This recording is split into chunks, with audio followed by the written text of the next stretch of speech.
먼 미국 땅에서 자식들을 잘 키워내고 열심히 사신 여러분들 정말 장하십니다. 안녕하세요. 전원주입니다. 전쟁도 가난도 겪은 우리 세대는 참 눈물겨운 세월을 살았죠. 아메리칸 드림을 이루기까지 여러분들의 세월이야 어떠셨겠습니까? 건강 관련 프로그램에 출연하면서 요즘 제가 깨달은 건요, 양 한 방을 잘 결합하는 게 최고의 건강 관리라는 겁니다. 클레버 케어, 메디케어 어드밴티지 플랜 아세요? 양방과 한방의 좋은 혜택들을 쏙쏙 뽑아서 제공해주는 똘똘한 플랜이더군요. 우리 한인의 건강 문화도 이해하고 실력 있는 한국 의사와 전문의를 척척 연결해 준다니 얼마나 똘똘합니까? 이제 우리도 똘똘한 클레버 케어 플랜으로 150까지만 사십시다.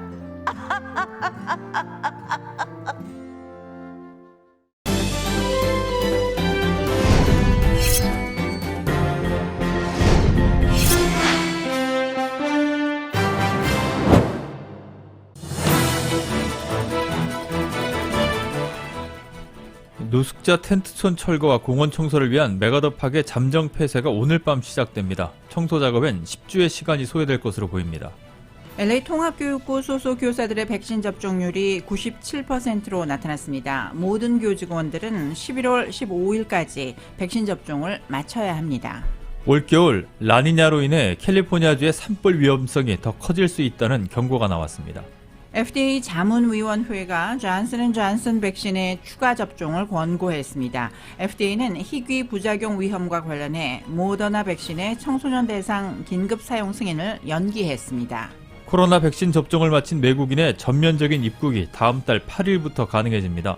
항공편 이용 시에는 백신 접종 증명과 함께 코로나 음성 증명서도 함께 제출해야 합니다. 조 바이든 행정부가 대표적 반이민 정책인 멕시코 대기 제도를 재도입하기로 했습니다. 언제 어떻게 재시행할지는 멕시코 정부와 논의 중입니다. 민주당 이재명 후보가 후보 선출 뒤 처음으로 당 소속 의원들과 상견례를 갖고 원팀을 강조했습니다. 국민의힘 후보들은 1대1로 맞붙는 첫 번째 맞수 토론을 진행했습니다. 검찰이 성남시청을 대대적으로 압수수색해 대장동 개발 사업 인허가 관련 자료를 확보했습니다. 조만간 이재명 지사 역할 등에 대해서도 조사할 것으로 보입니다. 문재인 대통령이 가시다 일본 신임 총리와 첫 통화를 했습니다. 윌리엄 번즈 CIA 국장도 만나서 미국의 대화 제안이 구체적일 필요가 있다는 점을 강조했습니다. 9월 소매 판매가 전달보다 0.7% 증가했습니다. 소비자들이 상품 구매에 지출을 늘리면서 글로벌 공급망에 더 압력이 가해진 것으로 보입니다. 오늘 뉴욕 증시는 소매 판매가 긍정적으로 나오고 기업들의 실적이 예상치를 웃돌면서 3대 지수 모두 상승 마감했습니다. LA 지역 오늘 밤과 내일 대체로 맑은 날씨 이어지겠습니다. 오늘 밤 최저기온은 58도가량, 내일 낮 최고기온 88도가량까지 올라가겠습니다. 이 시간 주요 뉴스는 아시아나 항공 미주 취항 30주년, 지난 30년 함께해 주신 성원에 감사드리며 앞으로도 정성을 다하는 서비스, 쾌적한 최신 항공기로 안전하고 편안하게 모실 것을 약속드립니다. 아시아나 제공입니다. 여러분 안녕하십니까? 김미회입니다. 안녕하십니까? 임승찬입니다. 10월 15일 금요일 라디오 서울 이브닝 뉴스 1부 시작하겠습니다. 먼저 타운과 로컬 소식입니다. LA시가 오늘 밤부터 메가더 파크를 잠정 폐쇄합니다. 올해 LA경찰국 소속 경관들의 총기 사용이 지난해보다 높은 것으로 확인됐습니다. 이 밖에 로컬 소식 이은 기자가 종합했습니다. LA시 당국이 오늘 밤부터 메가더 공원의 보수와 청소가 이뤄짐에 따라 공원 내 노숙자들의 퇴거 명령을 발효했습니다. 당국은 오늘 밤 10시 30분 공원 남쪽 사우스 알바라도 스트리트과 사우스 팍 뷰 스트리트 사이 지역, 그리고 칠가와 윌셔 블루바드 사이 지역을 봉쇄할 것이라고 전했습니다. 딜세리오 시의원은 모든 주민들이 놀며 즐기고 휴식을 취할 수 있게 안전하고 깨끗한 공원을 제공하고 싶다며 보수 작업의 배경을 전했습니다. 레크리에이션 기구들이 위치한 공원 북쪽은 작업 기간 동안 봉쇄되지 않을 것이며 청소 작업은 10주간의 시간이 소요될 것이라고 합니다. 당국은 지난 3월 에코파크의 보수와 청소 작업으로 홈리스 판자촌을 철거한 바 있는데 그 당시처럼 홈리스들의 시위는 피하고 싶다고 덧붙였습니다. 한편 메가더 공원 내 노숙자들은 이에 반발하고 있는 상황입니다. LA 통합교육부 직원들의 1차 백신 접종 마감일이 오늘인 가운데 교직원들의 접종률이 95% 이상인 것으로 전해졌습니다.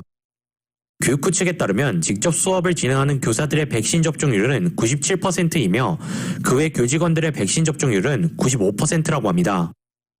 원래 교직원들은 오늘까지 백신 접종을 완료했었어야 하나 교육부 측이 데드라인을 연장해 1차는 오늘까지, 백신 접종 완료는 11월 15일까지 해야 됩니다. 오는 18일까지 1차 접종을 보고하지 못하는 교직원들의 경우 업무 복귀가 불가능해지나 31일까지는 급여가 지급된다고 합니다. 11월 15일까지 백신 접종을 완료하지 않는 통합교육부 소속 직원들의 경우 해고되는 것으로 알려졌습니다. 올해 LA 경찰당국 소속 경관들의 총기 발포가 지난해 전체 2년 전에 비해 높은 것으로 확인되었습니다. LAPD의 데이터에 따르면 지난해 소속 경관들은 27번의 총기를 발포했으며 7명을 사살했으나 현재까지 경관들은 30번의 총기를 발포했으며 11명을 사살했습니다. 2년 전 경관들의 총기 발포는 26번, 12명을 사살한 횟수에 비해 올해는 높은 수치인 것입니다. 총기 발포는 지난 수년간 살인과 총기 사건과 같이 LA시의 강력범죄가 늘어남에 따라 같이 늘어난 것입니다. 지난달 25일 기준으로 살인사건은 지난해에 비해 23% 증가했으며 2019년에 비해 46% 늘어났습니다. 라디오 서울 뉴스 이은입니다. 안토니오 비아라이고사 전 LA시장이 내년도 LA시장에 도전하는 캐런 바스 연방 하원 의원에 대한 공식 지지를 선언했습니다. 비아라이고사 전 시장은 지난 48년간 베스 의원을 알고 지냈다며 현재 LA시가 안고 있는 문제를 해결할 적임자라고 생각한다며 지지 이유를 설명했습니다. 베스 의원의 출마 선언 이후 로컬 정치인들의 지지가 잇따르고 있는 가운데 베스 의원 선거 캠페인은 지지자 명단에서 뇌물 수수 혐의로 기소된 마크 리들리 토마스 시 의원의 이름을 삭제했습니다. LA시장을 선출하는 예비선거는 내년 6월 7일에 치러지며 예비선거에서 가장 많은 표를 얻은 2명의 후보가 11월 8일 결선투표에서 맞붙게 됩니다. 뇌물수수 혐의로 기소된 마크 리들리 토마스 LA시 10지구 시의원에 대한 인정신문이 다음 주 수요일에 열릴 예정입니다. 리들리 토마스 시의원은 이번 기소에 충격을 받았다며 자신의 결백함을 주장하고 있는 가운데 누리 마르티네스 시의회의장은 리들리 토마스 의원에 대한 적절한 조치를 취하겠다는 입장을 밝혔습니다. 하지만 적절한 조치에 대한 구체적 내용은 언급하지 않았습니다. 한편 리들리 토마스 시의원 지지자들은 아직 어떤 것도 확인되지 않은 만큼 섣부른 판단은 삼가해 줄 것을 당부했습니다. LA국제공항의 새로운 공용 주차장이 다음 주 화요일에 문을 엽니다. 2억 9,400만 달러가 투입된 주차장 건물은 4층 높이의 170만 스퀘어피트 크기로 4,300여 대의 차량이 동시에 주차할 수 있습니다. 전기차 주차 공간은 1,600여 개입니다. 주차 공간은 온라인으로 사전 예약이 가능하며 사전 예약을 할 경우 최대 70%까지 요금 절약 혜택을 받을 수 있습니다. 10월 19일부터 문을 여는 새로운 주차 건물에 대한 자세한 정보는 LA국제공항 홈페이지에서 확인할 수 있습니다. LA 메트로가 자전거 공유 프로그램을 확대합니다. 메트로는 헐리우드과 하일랜드, 헐리우드과 바인, 선셋과 하일랜드 애비뉴 등 메트로 레드라인 정거장을 중심으로 헐리우드 쪽 12곳에 자전거 거치대를 설치했습니다. 메트로 측은 자전거 공유 프로그램 확대를 통해서 대기 오염을 줄이고 이 일대 교통난이 해소될 것으로 기대하고 있습니다. 지난 2015년 7월 자전거 공유 프로그램이 처음 선보인 이후 130만 회 이상 자전거를 이용한 것으로 나타났습니다. 메트로의 공유 자전거 이용료는 매 30분에 $1.75입니다. 칼슨 지역 주민들이 11일 동안 강한 악취로 고생하고 있는 가운데 이제는 오염수로 고생하고 있습니다. 지역 주민에 따르면 어제 하수구에서 가을색의 더러운 오염수가 나왔다고 전했습니다. 제인 일튼 시의원은 405번 프리웨이와 아발론 블루버드 인근 도밍게즈 채널 강에서 오염수가 흘러나왔다고 밝혔습니다. 수질을 관리하는 회사 측에서는 악취를 포함해 정기적인 수질 조사를 하고 있다는 입장을 전했습니다. 시와 카운티 그리고 사우스코스트 대기오염관리국 당국은 이번 사건에 대한 조사에 나섰습니다. 셔먼옥스에서 난폭 운전자와 경찰 간의 추격전이 벌어졌습니다. 복스바겐 SUV 용의 차량과의 추격전은 오늘 낮 12시 19분 토펜가 캐년과 버뱅크 지역에서 발생했습니다. 경찰은 낮 1시쯤 셔먼옥스 내 4800블락 오리온 애비뉴에서 용의자를 체포했다고 밝혔습니다. 베벌리힐즈 시의회가 학교 주변에서의 시위를 금지하는 조례안을 통과시켰습니다. 새로운 조례가 통과됨에 따라 교문에서 300피트 내에서는 어떠한 시위도 할 수가 없게 됩니다. 시의회의 이 같은 조치는 최근 백신 접종 의무화에 반대하는 시위대가 등교하는 학생들과 학부모들을 위협하자 학생들의 안전을 지키기 위해 나온 것입니다. 오렌지 카운티의 코로나19 입원 환자가 안정세를 보이고 있습니다. 카운티 보건국은 오늘 현재 병원에서 치료를 받고 있는 코로나19 환자는 210명, 그리고 중환자실 입원 환자는 39명이라고 밝혔습니다. 신규 확진자는 244명이고 5명의 추가 사망자가 보고됐습니다. 지난주 토요일 현재 백신 접종을 완료한 주민 가운데 신규 확진자는 10만 명당 3.1명, 그리고 미접종자는 10만 명당 14.6명이 신규 확진 판정을 받은 것으로 집계됐습니다. 어제 현재 오렌지 카운티의 백신 접종자는 214만 7천여 명으로 일주일 전과 비교해서 12,000명이 늘었습니다. 식품의약국인 FDA 자문위원회가 얀센의 코로나19 백신 추가 접종을 권고했습니다. FDA 자문기구인 백신생물의약품 자문위원회는 오늘 회의를 열고 표결을 거쳐 만장일치로 이같이 의견을 모았습니다.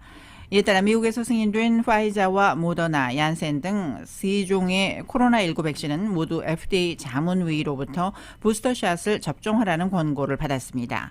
자문위는 1회 접종으로 끝나는 얀센 백신을 맞은 지 최소 2달이 지난 뒤 추가 접종을 하라고 권고했습니다. 접종 대상은 파이자, 모더나의 부스터샷과 달리 18세 이상 모든 성인으로 크게 확대했습니다. FDA 자문위는 또 얀센 백신을 맞은 사람에게는 추가 접종으로 파이자나 모더나 백신을 맞도록 승인하는 방안을 검토할 수 있다고 밝혔습니다. FDA가 희귀 부작용 위험과 관련해서 모더나 백신의 청소년 대상 긴급 사용 승인을 연기했습니다.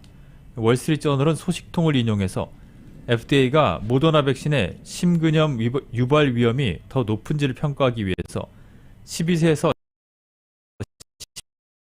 17세에 대한 백신 승인 결정을 미루기로 했다고 전했습니다. FDA의 재검토 절차는 몇 주가 걸릴 전망이며 최종 결정 시점은 아직 불확실한 것으로 알려졌습니다. 코로나19 치료제에 대한 관심 날로 높아져가고 있는데요. FDA가 제약사 머크의 경구용 코로나19 치료제 긴급 사용 심사에 착수하면서 팬데믹의 이정표가 될 수 있을지 관심이 모아지고 있습니다. 미국은 이미 170만 명분을 계약했고 한국 정부 등 각국도 선구매 협상에 나섰습니다. YTN의 보도입니다. 미 식품의약국 FDA가 머크의 코로나19 치료제 몰누피라비르의 긴급 사용 승인 심사에 착수했습니다. 외부 자문단 권고를 거쳐 승인 여부를 결정하게 되는데 이를 위한 자문단 회의가 다음 달 30일로 잡혔습니다. 머크가 제출한 임상 데이터 등을 토대로 치료제의 효과와 안전성을 평가하는 자리입니다. 만약 FDA 승인이 날 경우 첫 경구용 코로나19 치료제가 됩니다. 집에서 편리하게 복용할 수 있어 병원들의 부담을 줄이고 의료 환경이 열악한 빈국에서 팬데믹을 진정시키는 데 도움이 될 것으로 기대를 모으고 있습니다. We yet have to see the full data about it. If it holds true, then it is another weapon in the fight against the COVID-19 pandemic. 각국의 선구매 경쟁도 이미 시작됐습니다. 미국은 170만 명분에 대한 사전 구매 계약을 맺었고 싱가포르와 호주, 말레이시아도 머크와 협상에 나선 상태입니다. 우리 정부도 최근 머크, 화이자, 로슈 등 제약사들과 경구용 치료제 구매 협상을 벌이고 있다며 총 2만 명분을 확보했다고 밝힌 바 있습니다. 질병관리청은 다만 협의 과정은 비공개가 원칙이며 계약이 완료되는 등 일정 시점에 내용을 공개하겠다고 밝혔습니다. 머크는 올해 말까지 1,000만 명분을 생산할 계획이며 긴급 사용과 판매 승인을 위해 전 세계 규제기관과 접촉하는 등 분주하게 움직이고 있습니다. YTN 조수연입니다.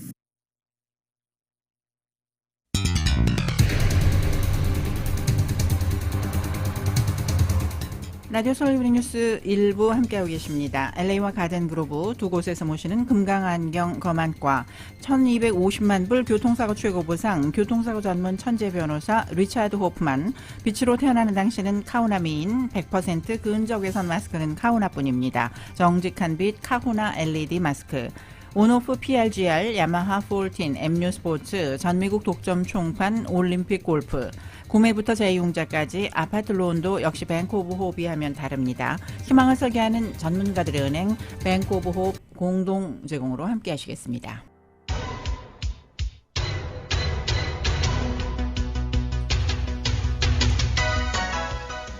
다섯 시 18분 향하고 있습니다. 라디오 서울 이브닝 뉴스 함께하고 계시는데요. 교통 상황 잠시 살펴보겠습니다. 110번 프리웨이 사우스 방면입니다. 솔라노 에비뉴 구간부터 10마일대로 속도 떨어지기 시작하고 있는데요. 101번 사우스 방면과 교차하는 구간 8마일 정도로 꽉 막혀 있는 상태입니다. 이 구간부터 110번 프리웨이 노스 방면 만나는 구간까지 계속해서 정체되고 있습니다. 이 밖에 5번 프레이 사우스 방면도 4가 구간부터 가다서다를 반복하면서 정체가 길게 슬라슨 에비뉴 인근까지 이어지고 있습니다. 교통 위험 신호 켜져 있는 구간들 눈에 띕니다. 5번 프레이 사우스 방면 알라미다 에비뉴 출구에 추돌 사고 발생했습니다. 이 구간 지나시는 차량들 조심해서 운전하시기 바랍니다. 교통 상황이었습니다. 네, 이브닝 뉴스 2부 일부 미국 소식입니다. 조 바이든 행정부가 도널드 트럼프 전 대통령의 반대표적 이민 정책인 멕시코 대기 제도를 재도입하기로 했습니다. 워싱턴 포스트는 국토안보부가 성명에서 이민자 보호협약 재행에 필요한 조처를 하고 있다고 보도했습니다. 이민자 보호협약 MPP는 국경을 넘어온 미국 망명 신청자들이 멕시코로 돌아가서 대기를 하다 망명 심사 당일 출석토록 한 제도입니다. 이 정책을 재도입하려면 멕시코 동의가 필요합니다. 미국 국경을 넘은 이민자를 멕시코 땅으로 다시 돌려보내려면 멕시코 정부가 이를 수용해야 하기 때문입니다. 국토부는 언제 어떻게 MPP를 재시행할지 멕시코와 논의 중이라고 밝혔습니다. 멕시코 외교부는 MPP 재도입 등의 여부에 대한 언급이 없이 이민 문제에 관해 바이든 행정부와 계속 협의할 것이라고 말했습니다. 바이든 행정부는 MPP를 복원하더라도 국경을 넘은 이들에게 망명 신청 기회를 아예 주지 않고 이들을 되돌려보내는 방식의 기존 다른 정책을 주된 수단으로 실행할 방침입니다. 코로나19 백신 접종을 마친 외국인의 전면적인 미국 입국이 다음 달 11월 8일부터 가능해집니다. 오늘 백악관은 미국에 들어오는 외국인에게 백신 접종을 요구하는 미국의 새로운 여행 정책이 11월 8일 시작될 것이라고 밝혔습니다. 백악관은 또 이번 발표는 국제항공과 육상이동에 둘 다 적용된다고 설명했습니다.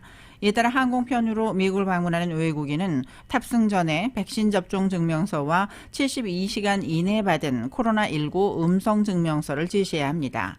백악관 당국자는 질병통제예방센터 NCDC가 항공사의 FDA 승인을 받은 백신은 물론 세계보건기구가 인정한 백신도 인정된다고 통지했다고 전했습니다. 외국인이 멕시코와 캐나다에서 육로와 해로를 통해 미국에 입국할 때는 백신 접종 증명서만 내면 되고 음성 증명서는 따로 제출이 필요하지 않습니다. 비뇨기 관련 질환으로 입원을 한 빌 클린턴 전 대통령이 나흘째 입원 치료를 받고 있습니다. 이번 주 초에 비영리 기구인 클린턴 재단 행사에 참석하기 위해서 얼바인을 찾았던 클린턴 전 대통령은 피로감을 느껴서 검사를 받은 결과 요도 감염 등 증상이 나타나서 지난 화요일에 UC 얼바인 메디컬 센터에 입원을 했습니다. 클린턴 전 대통령 상태는 좋아지고 있습니다. 클린턴 전 대통령 측은 병상에서 일어나서 걸어다니는가 하면 병원 직원들과 농담을 주고받을 정도라고 전했습니다. 팍스뉴스는 2, 3일 후면 퇴원할 수 있을 것이란 의사의 견해를 전하기도 했습니다. 클린턴 전 대통령 입원 소식이 알려진 어젯밤에는 힐러리 클린턴 전 국무장관이 병원을 찾았다가 병원 문을 나서는 장면이 찍히기도 했고 조 바이든 대통령은 오늘 클린턴 전 대통령의 쾌유를 기원하는 전화를 걸었습니다. 미 해군이 코로나19 백신을 접종하지 않은 장병들을 퇴출하기로 했습니다. 해군은 어제 의무 접종 마감 시한인 다음 달 28일까지 면역 확보에 필요한 백신 접종 절차를 끝내지 못할 경우 강제 전역시키겠다는 지침을 공개했다고 전했습니다. 이들의 경우 전역자에 대한 일부 혜택을 이룰 수 있고 어떤 경우에는 훈련이나 교육비를 반환해야 할 수도 있습니다. 다만 의료적, 종교적 사유가 있으면 이 지침에 적용해서 면제됩니다. 국방부는 지난 8월 미군의 백신 의무화 방침을 발표하면서 접종 거부자에게 불이익을 경고했지만 구체적인 제약 조처를 발표한 것은 이번이 처음입니다. 존 커비 국방부 대변인은 지난 12일 약 140만 명의 현역 군인 가운데 96.7%가 최소 1회 접종을 했고 83.7%는 면역 확보에 필요한 접종을 완료했다고 밝혔습니다. 35만 명의 해군 중에서는 98%가 접종 절차를 시작했거나 완료했습니다. 조 바이든 대통령이 아픈 가족사를 꺼내들고 사회복지 예산의 처리를 호소했습니다. 바이든 대통령은 오늘 코네티컷주 하트포드에서 한 연설에서 교통사고로 첫 부인을 잃었을 때 힘들었던 기억을 떠올리며 당시 연 4만 2천 달러였던 상원의원 급여로는 보육비를 감당할 수 없어서 매일 아침 저녁으로 열차를 타고 델라웨어주 윌밍턴 자택과 워싱턴 DC 연방의사당을 오갔다고 소개했습니다. 이어 자신은 근처에 어머니가 있었고 직장 일을 일시 중단하고 조카들을 봐주기 위해서 입주한 여동생이 있어서 운이 좋았다고 말한 뒤 그러나 대부분 사람들은 그런 선택지가 없다고 설명했습니다. 바이든 대통령은 자신의 예산에 반대하는 의원들을 겨냥해서 워싱턴에 있는 많은 사람은 물적 인프라에 투자하는 것만으로 충분하지 못하다는 것을 깨닫지 못한다. 사람에게 투자해야 한다고 역설했습니다. 그러면서 자신의 계획대로 예산이 통과되면 코네티컷주 가정의 보육비 절반으로 줄이고 중산층 가정의 누구도 수입의 7% 이상을 보육에 지출하지 않아도 된다고 호소했습니다. 트럼프 행정부에서 대북 특별대표를 지낸 스티븐 비건 전 국무부 부장관이 오늘 북한이 한국은 물론 미국과의 대화 재개를 고려하고 있을 수 있다는 분석을 내놓았습니다. 비건 전 부장관은 조지 워싱턴 대학 한국학연구소 주최 화상 북한 경제포럼에서 북한이 최근 일련의 대미 성명을 내놓고 대륙간 탄도미사를 배경으로 한 김정은 국무위원장의 사진을 공개한 것 등을 거론하며 이같이 밝혔습니다. 이어 북한이 외부에 메시지를 보내기 시작했다는 것은 최소한의 조건들을 고려하고 있고 그 조건 하에서 세계와 다시 관여할 것임을 시사한다고 덧붙였습니다. 비건 전 부장관은 또 중요한 것은 소통의 연결고리라며 남북이 즉 다시 직접 대화하고 있다는 사실을 매우 환영하며 미국도 대북 소통을 재개해 유지하는 방법을 찾을 수 있기를 바란다고 말했습니다. 이 비건 부장관은 또 마이크 폼페이오 당시 국무장관과 방북을 했을 때 비핵화에 대한 경제적 인센티브의 하나로 세계은행 가입 의향을 김정은 북한 국무위원장에게 물었다고도 말했습니다. 김 위원장은 이 질문에 폼페이오 장관을 쳐다보면서 세계은행이 뭐냐고 답했다며 이는 우리가 여기에서 해야 할 일이 많다는 메시지를 우리에게 던져줬다고 비건 전 부장관은 설명했습니다. 비건 전 부장관은 유감스럽게도 더 밝은 경제의 미래에 대한 구상은 사실 전체주의 독재국가보다 우리 자신에게 훨씬 더 매력적인 미끼였던 셈이라면서 북한 같은 국가에 대한 인센티브에 적절한 조합을 찾는 게 중요하다고 덧붙였습니다. 버락 오바마 전 대통령이 다음 달 영국 글래스고에서 열리는 제26차 UN 기후변화 당사국 총회의에 참석합니다. CNN 방송은 오늘 오바마 전 대통령이 총회에 참석해 기후변화 대책에 대한 연설을 할 것이라고 보도했습니다. 오바마 전 대통령의 대변인인 해너 헨킨스는 성명을 통해 오바마 전 대통령은 정부와 기업, 시민사회를 향해 좀 더 적극적인 행동에 나서야 한다고 촉구할 것이라고 밝혔습니다. 또 오바마 전 대통령은 총회에 참석하는 각국의 시민 운동가들과도 직접 만날 것으로 알려졌습니다.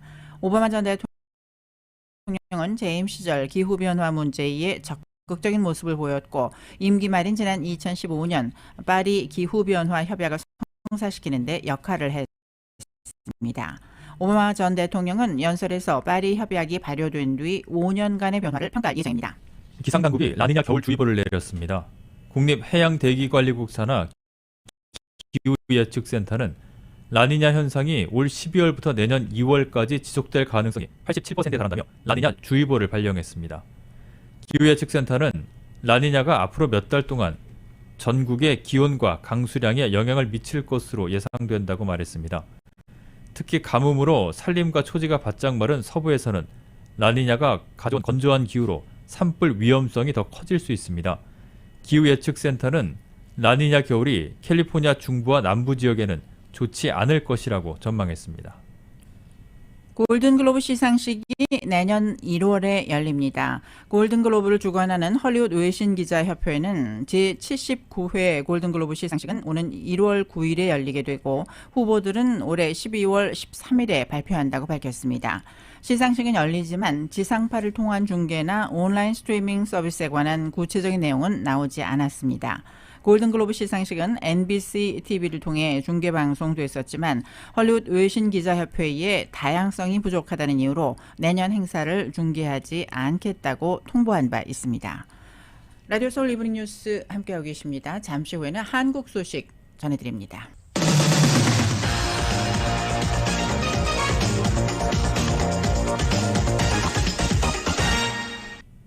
네, 이브닝 뉴스 일부 한국 소식입니다. 민주당 이재명 후보는 후보 선출 뒤 처음으로 당 소속 의원들과 상견례를 갖고 결집 그리고 원팀을 강조했습니다. 본격적인 본선 채비에 나선 민주당은 법원의 징계 정당 판결을 계기로 당장 국민의힘 윤석열 후보 공격에 당의 화력을 집중시켰습니다. KBS가 보도합니다. 경선 승리 닷새 만에 이재명 후보가 당 대선 후보 자격으로 민주당 의원들과 공식 대면했습니다. 이 후보 메시지의 핵심은 원팀 그리고 결집이었습니다. 민주당은 원팀의 전통을 가지고 있습니다. 경쟁 기간에 작은 갈등들을 다 넘어서서 그걸 오히려 에너지로 만들어서 더 큰 힘으로 승리의 길을 향해서 나아갈 것입니다. 특히 이낙연 전 대표에 대한 언급을 잊지 않았습니다. 이 전 대표가 경선 승복 방침을 밝힌 이틀 전 따로 통화했다는 사실도 얘기했습니다. 이낙연 후보님의 그 품격과 품넓음에 진심으로 감동했습니다. 제가 많은 가르침을 받고 또 함께 하도록 하겠습니다. 이 후보는 경선 경쟁 주자였던 박용진 의원과 포옹했고 그간 대장동 의혹을 줄기차게 거론했던 설원 의원에게는 다가가 끌어안는 모습을 보였습니다. 경선 후유증을 원만히 추스르는 게 내부 첫 과제라는 점을 인식하는 행보로 해석됐습니다.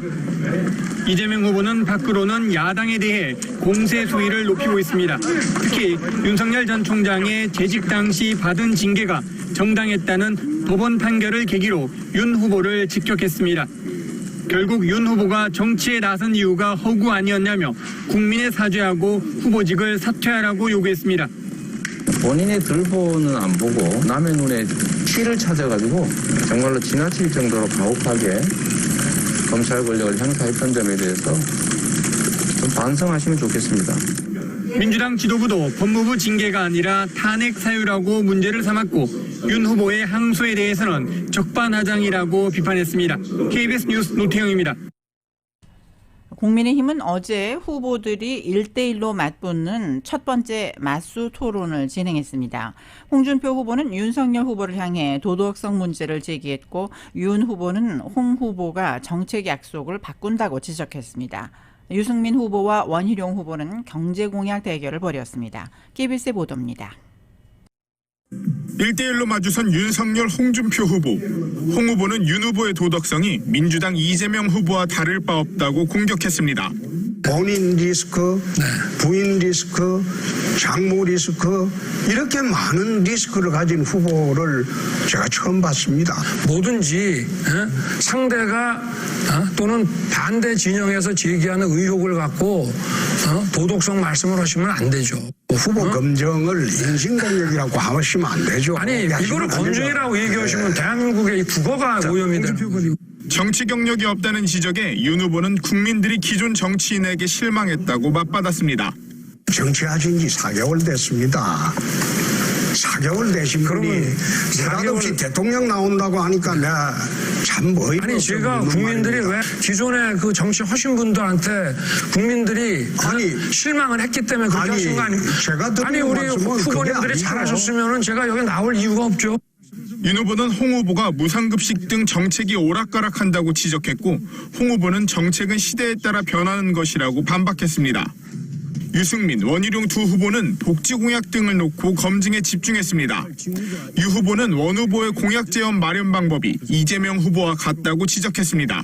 100조 원의 국가 펀드를 만들고 또 100조 원을 또 자영업자 소상공인을 위해 쓰고 그런 재원을 원 후보님 어디서 마련하십니까? 첫 번째로는 추가 세수고요. 두 번째로는 세출 조정입니다. 지금 아무렇게나 쓰이는 돌 잘 쓰는 게 우선이고요. 유승민 후보는 윤석열 후보의 검찰총장 시절 징계에 대한 법원 판결 등을 물었는데 원 후보는 말을 아꼈습니다.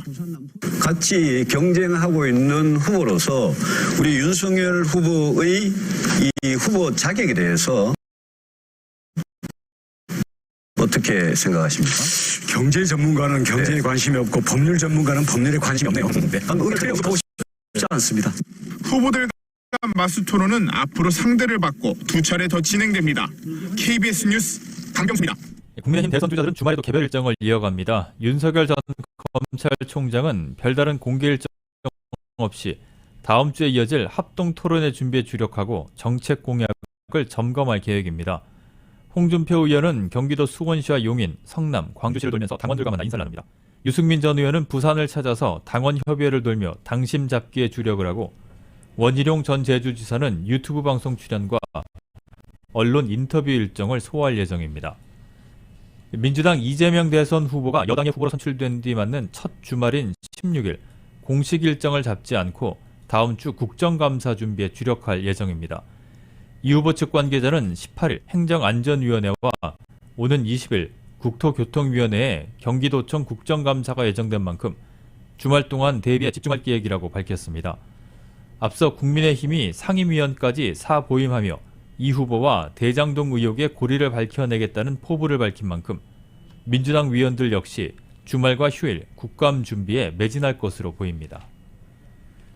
검찰이 어제 성남시청을 대대적으로 압수수색했습니다. 대장동 개발 사업 인허가 관련 자료 등을 확보했는데요.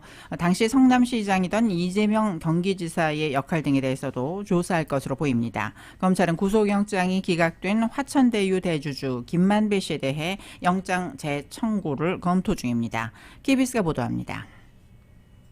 검찰이 압수수색한 곳은 대장동 개발 사업 관련 성남시 5개 부서입니다. 검사와 수사관 등 20명가량을 투입해 도시계획과와 도시균형 발전과 등에서 인허가 자료를 확보했습니다. 압수수색 영장에는 유동규 전 성남도시개발공사 본부장과 화천대유 대주주 김만배 씨 배임 혐의 등이 적시된 것으로 알려졌습니다. 유 전 본부장 등이 초과이익 환수 조항을 삭제해 성남시에 1,100억 원대 손해를 끼친 혐의를 입증할 물증 확보에 나선 것으로 보입니다. 검찰이 성남시로 수사를 확대하면서 당시 시장이던 이재명 경기도지사가 유 전 본부장 혐의와 관련이 있는지 조사가 불가피해 보입니다.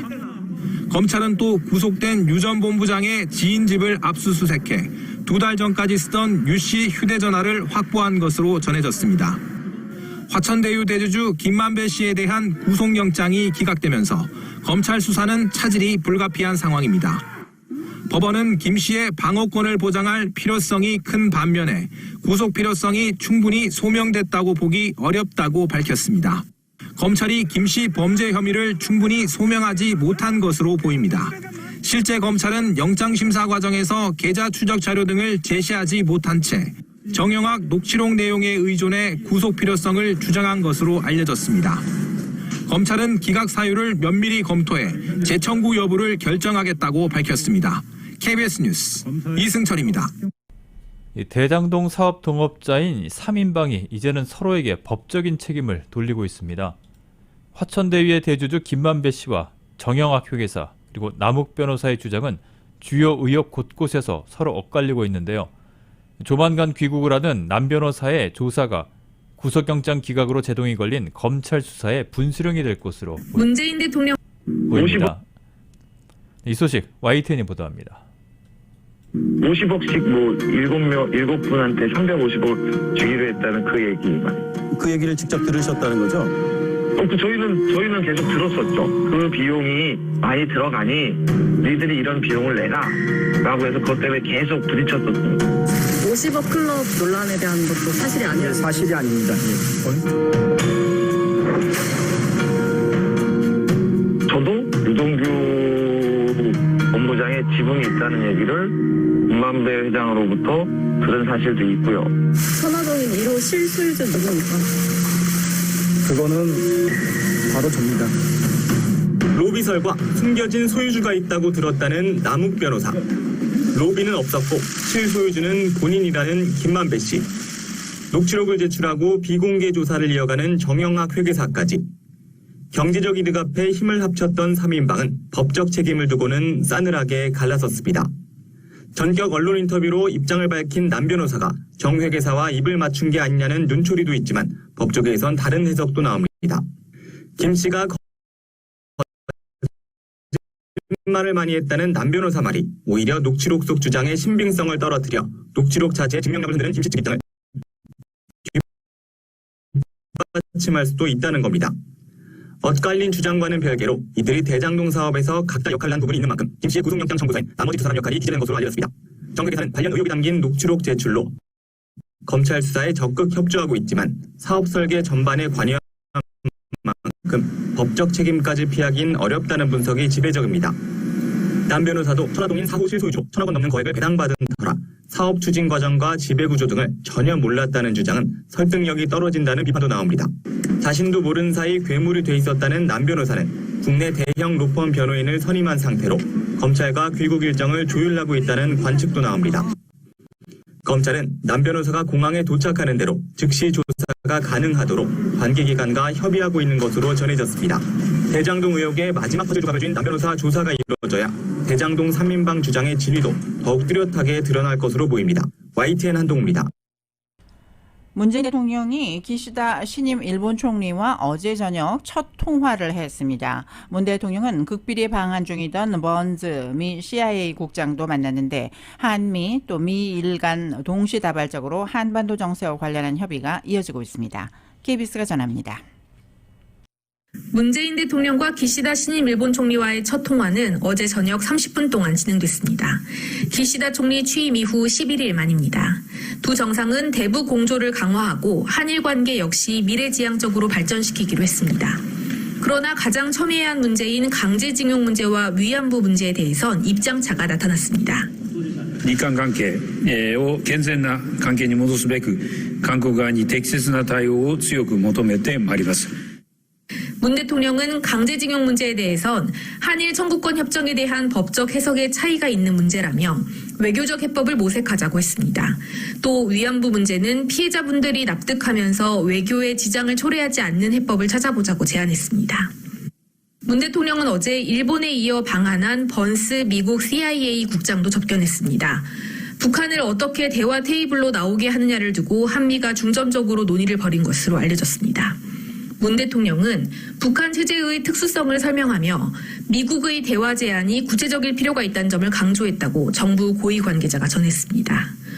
번스 CIA 국장에 이어 다음 주엔 미국의 정보수장인 헤인스 D&I 국장이 5개월 만에 다시 한국을 찾습니다.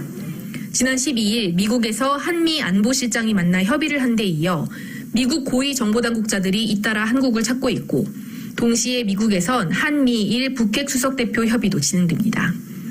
문 대통령의 종전선언 제안 이후 대화 재개를 위한 한미일의 발걸음이 빨라지고 있습니다. KBS 뉴스 김경진입니다. 지금까지 한국 소식 전해드렸습니다. 라디오 서울 이브닝 뉴스 잠시 후에는 경제 소식 간추려드립니다.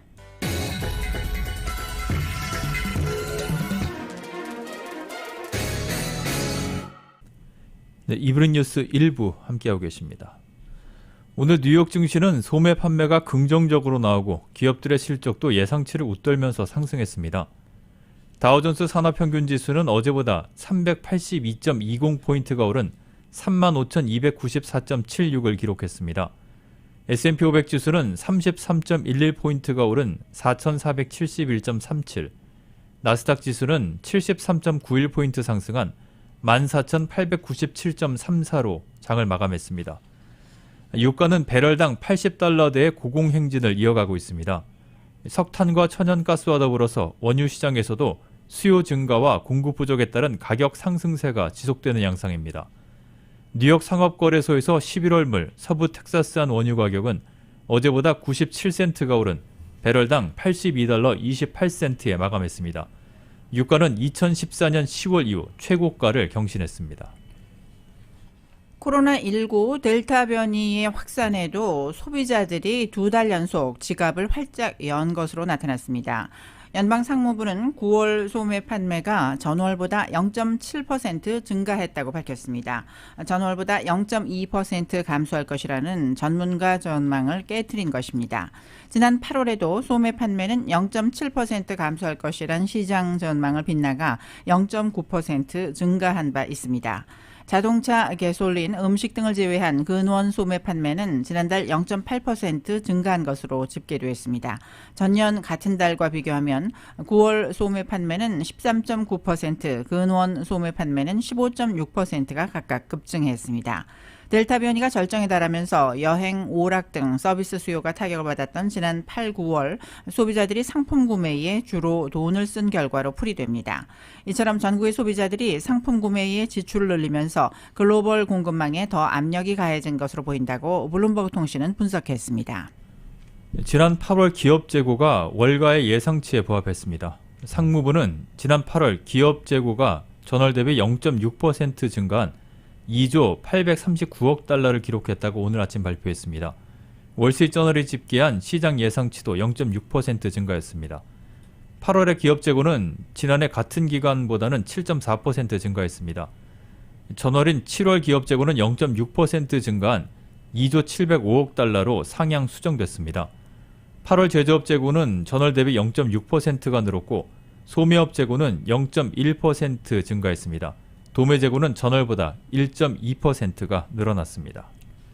토마스 바킨 리치먼드 연방준비은행 총재가 자산 매입을 축소하는 테이퍼링 기획은 지지한다고 밝혔으나 인플레이션에 대해서는 우려를 표명했습니다.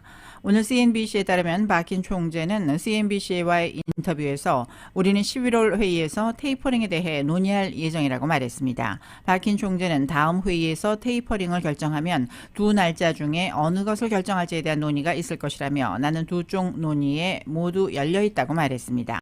앞서 연방준비제도가 발표한 의사록에 따르면 연준 의원들은 테이퍼링을 다음번 회의에서 결정할 경우 자산 매입을 축소하는 테이퍼링을 11월 중순이나 혹은 12월 중순에 시작할 수 있다고 언급했습니다. 바킨 총재의 두 날짜라는 것은 11월 중순이나 혹은 12월 중순을 언급한 것으로 풀이됩니다. 비트코인 가격이 지난 4월 이후 처음으로 6만 달러를 돌파했습니다. 서부 시간으로 오늘 오후 3시 15분 현재 비트코인 가격은 전장보다 6.35%가 오른 61,384달러 37센트를 기록했습니다. 비트코인 가격 상승은 증권거래위원회가 조만간 비트코인 선물에 투자를 하는 상장지수 펀드 ETF를 승인할 것이라는 기대가 컸기 때문입니다. 다음 주 19일 프로쉐어스 비트코인 전략 ETF가 뉴욕 증권거래소에 상장할 예정인 가운데 해당 상품이 당국의 승인을 받을 경우에는 줄줄이 대기하는 다른 상품들의 상장도 가능해질 전망입니다.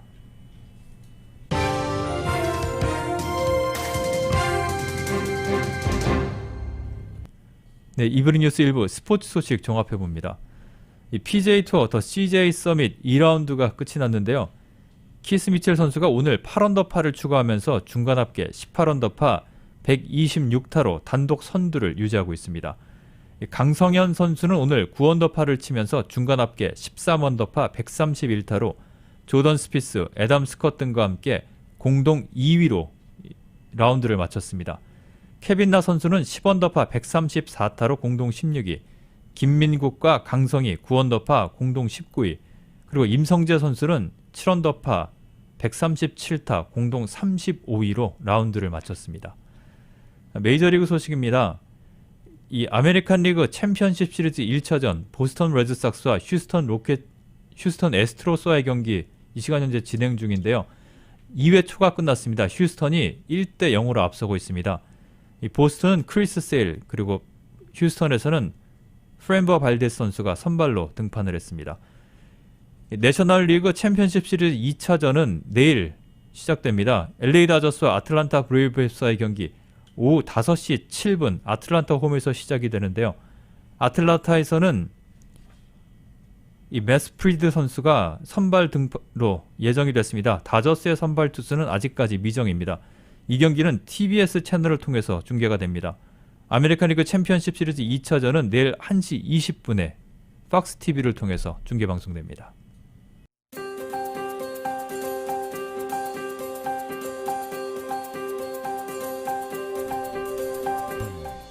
10월 15일 금요일 저녁 라디오 서울 이브닝 뉴스 함께하고 계십니다. 날씨는 지금은 CBB SBA 타임 스몰 비즈니스를 성공으로 이끌어주는 CBB 뱅크 제공입니다.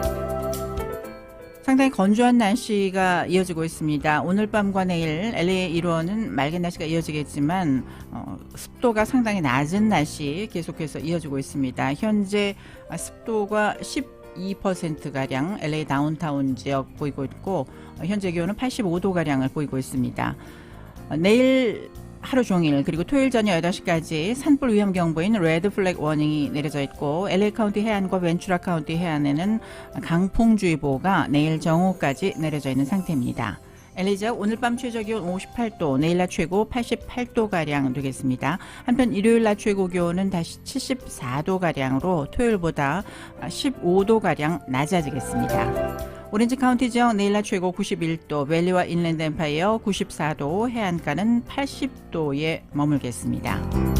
하와이 호놀룰루 오늘 저녁 대체로 맑은 날씨 보이고 있습니다. 바람은 15마일에서 25마일 정도, 밤 최저 73도, 내일은 역시 맑겠고 낮 최고 84도가량으로 예상됩니다. 끝으로 한국 날씨입니다. 전국 대부분의 지역에 비가 조금 내리겠습니다. 오늘 낮 기온 서울 11도로 어제보다 10도 정도 낮아지고 내일 서울의 아침 기온은 0도로 오늘보다 무려 15도가량 기온이 뚝 떨어지는 등 전국 대부분의 지역에 한파특보가 내려지겠습니다. 날씨는 지금은 CBB SBA 타임 스몰 비즈니스를 성공으로 이끌어주는 CBB 뱅크 제공이었습니다. 이브닝 뉴스 1부 LA와 가든그로브 두 곳에서 모시는 금강안경 검안과 1250만 불 교통사고 최고보상 교통사고 전문 천재 변호사 리차드 호프만 빛으로 태어나는 당신은 카우나 미인 100% 근적외선 마스크는 카우나뿐입니다. 정직한 빛 카후나 LED 마스크 온오프 PRGR 야마하 폴틴 MU 스포츠 전미국 독점 총판 올림픽 골프 구매부터 재이용자까지 아파트 론도 역시 뱅크 오브 호흡이 하면 다릅니다. 희망을 설계하는 전문가들의 은행 뱅크 오브 호흡 공동 제공이었습니다. 잠시 후 6시 이브닝 뉴스 2부가 계속됩니다.